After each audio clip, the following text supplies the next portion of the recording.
What's up everybody, Aaron here. Welcome to another episode of Gideon's Tactical. Today we have a hunting knife from Puma Knives to show you today. This is the Puma Knives Deadwood Canyon with bone handle scales. We'll talk about that. There's also an option for micarta that we'll be looking at today.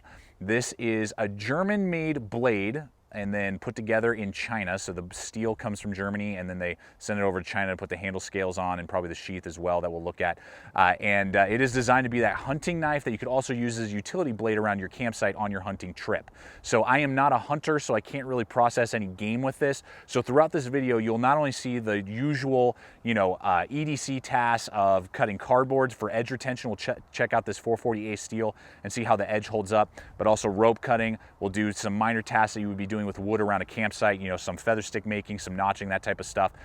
So we'll put it through those type of tasks, and then I'm going to do a lot of vegetable and meat cutting to kind of give you an idea of how this blade is going to perform in a hunting situation where you would be using it against meat and game, and then processing food and vegetables as well. So I'm going to do the best I can for you guys, for you hunters out there in particular, and put it against a lot of meat so you can see how well it slides through it, and so you can get a good idea for that, as well as again all the utility tasks that you would be putting a knife of this size through on a hunting trip. So with that being said, guys, let's go ahead and get out there, start looking at this Puma Knives Deadwood Canyon knife.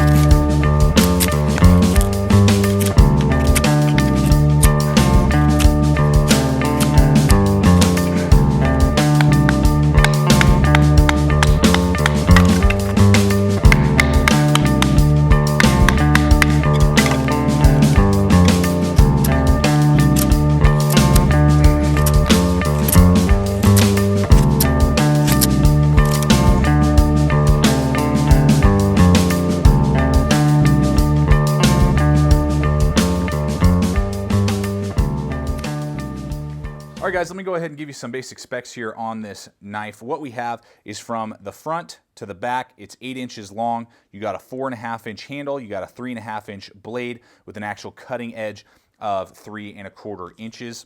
So you got definitely that utility, very manageable size there. It weighs in at 5.4 ounces plus the sheath. What we have here on this model is white bone handle scales. You can also get them with micarta and a brass bolster. And then we also have a full tank construction here with a thickness on the blade of 0.16, so nice, good and stout there. You got a hollow grind, nice design. I really like the design overall of the blade with a nice lanyard hole back here.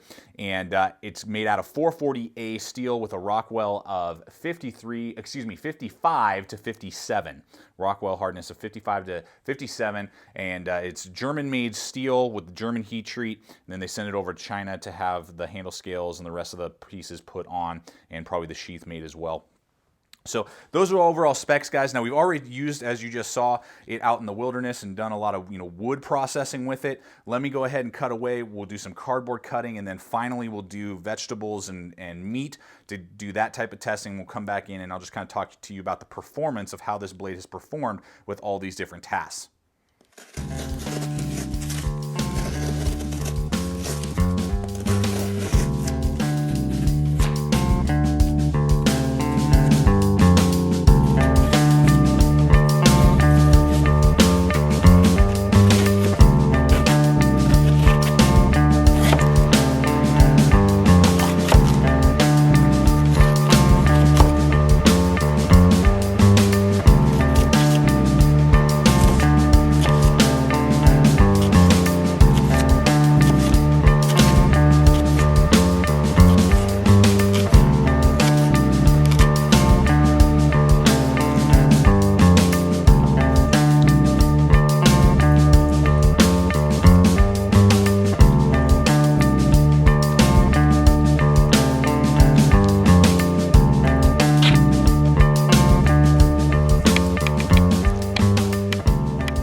All right, guys, so as I said earlier, we put it through the ringer over here to really test out that 440A. I really wanted to see if that 440A would produce well and hold a good edge, and I'm very impressed. It has held a great edge. I would put it on par with any form of good quality AUS 8, if not possibly even better. I wouldn't say it's like 440C from Tops or some of those other companies out there, but I'm very shocked actually with the edge retention and the resharpening capabilities, how easy it is to resharpen, and the good edge retention that you're going to get for the price point that you're paying for and all the different things. So with the wilderness, utility tasks, you're making feather sticks, you're maybe cutting through paracord, you're doing that type of stuff around your campsite or on a hunting trip, this knife is absolutely going to perform well, and I was really pleased with its performance in those tasks.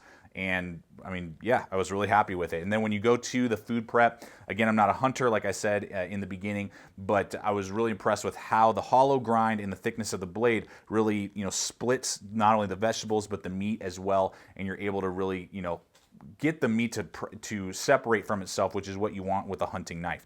So overall, guys, I'm very pleased with how this knife is performing, not only in the utility tasks that you would put it through around a campsite, but also in food prep. And in my opinion, game processing, I think it would do very well for you, and you'd be very happy, particularly at the price and what you're looking in a hunting knife that can do some utility tasks. Very pleased with how this Deadwood Canyon is performing and holding its edge with this 440A steel. All right, guys, I'm going to do 2-for-1 in this shot and give you not only the ergonomic rating, but also the value rating, because it has to do with the handle. Now, this is the white bone version, and they have a micarta version.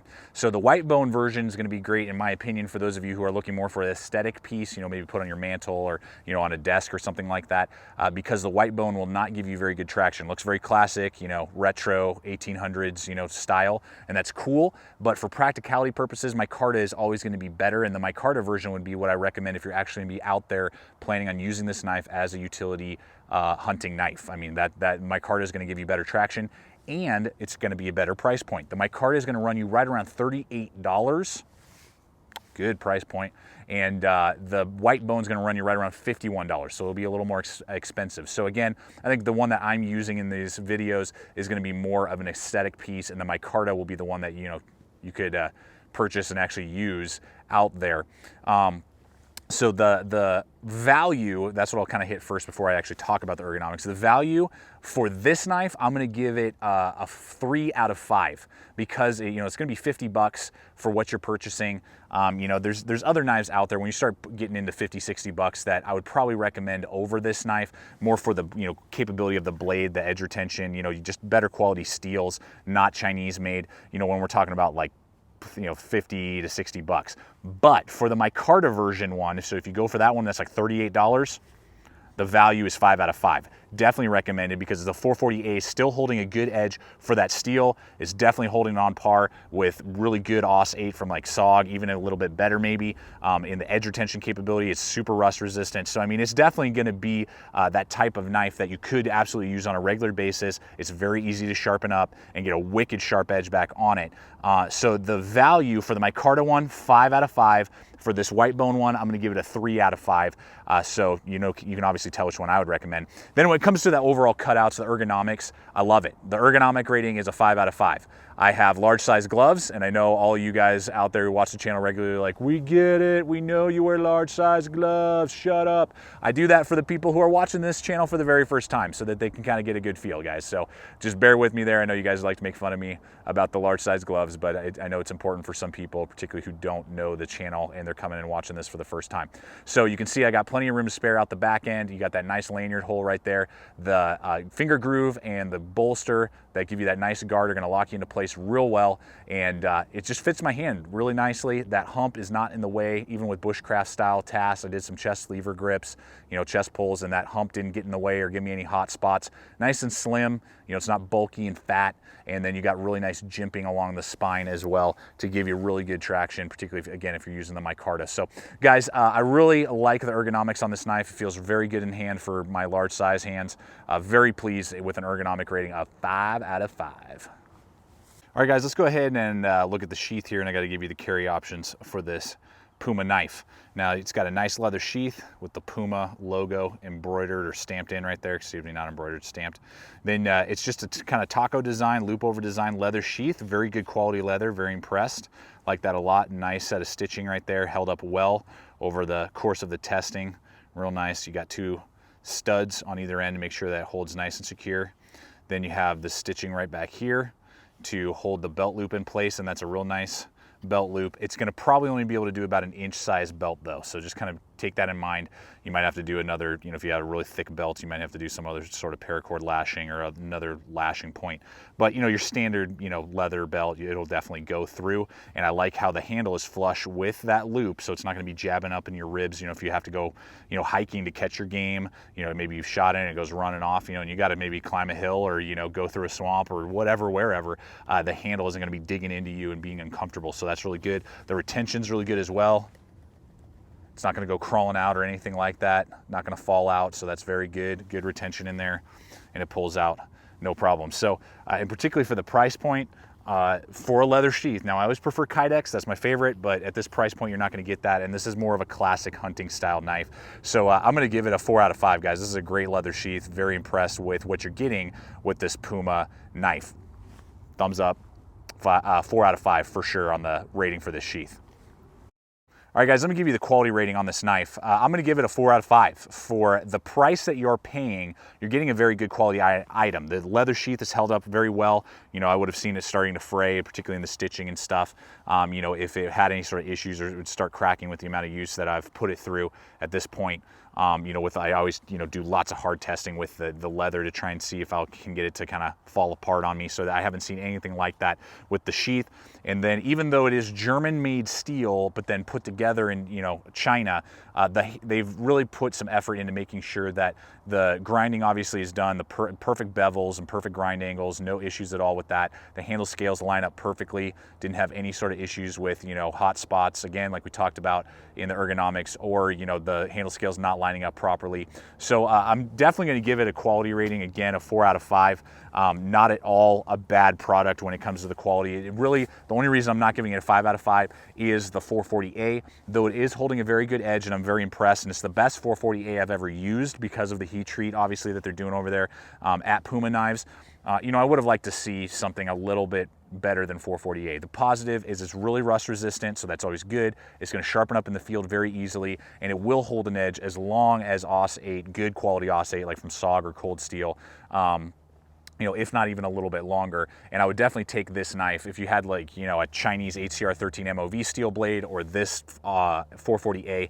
I would definitely take this knife because the 440A is holding a better edge than any HCR 13 MOV that I've ever seen. So guys, the quality on this knife is not at all bad, and particularly for the price point, really, really good at a 4 out of 5 for the quality on this Puma knife. Well, guys, let's go ahead and wrap up this video for you with my likability scale on this knife.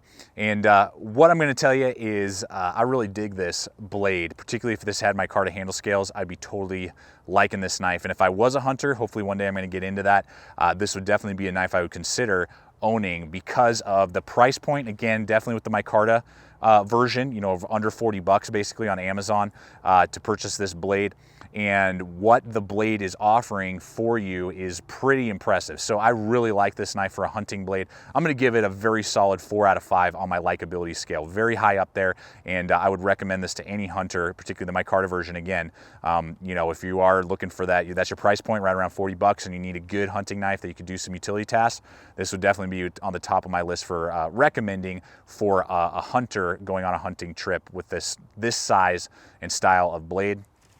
Deadwood Canyon's rocking it at 4 out of 5 on the likability scale, guys. So I really hope that this video has helped you out with your purchasing decisions and kind of pointing you in the right direction. Again, we'll have a link in the description below to Amazon so you can take a look at both the bone handled and micarta handled one. Thank you so much, guys, for watching this channel and supporting this channel with your views and your likes and your shares. Please comment. I'd love to hear your guys' thoughts on the Puma knives. I know there's a huge following of Puma knives out there, so I'd love to hear your guys' thoughts on what you think of the Deadwood Canyon and some of the other Puma knives. And as always, follow us on Twitter, Facebook. Thank you again. I just can't say it enough. Thank you for being part of this channel, guys, and supporting what we do over here at Gideon's Tactical. And I really hope, as always, it's helping you guys to spend your money wisely and use your products wisely. So, as always, remember to stay equipped, stay prepared, and we'll see you out there.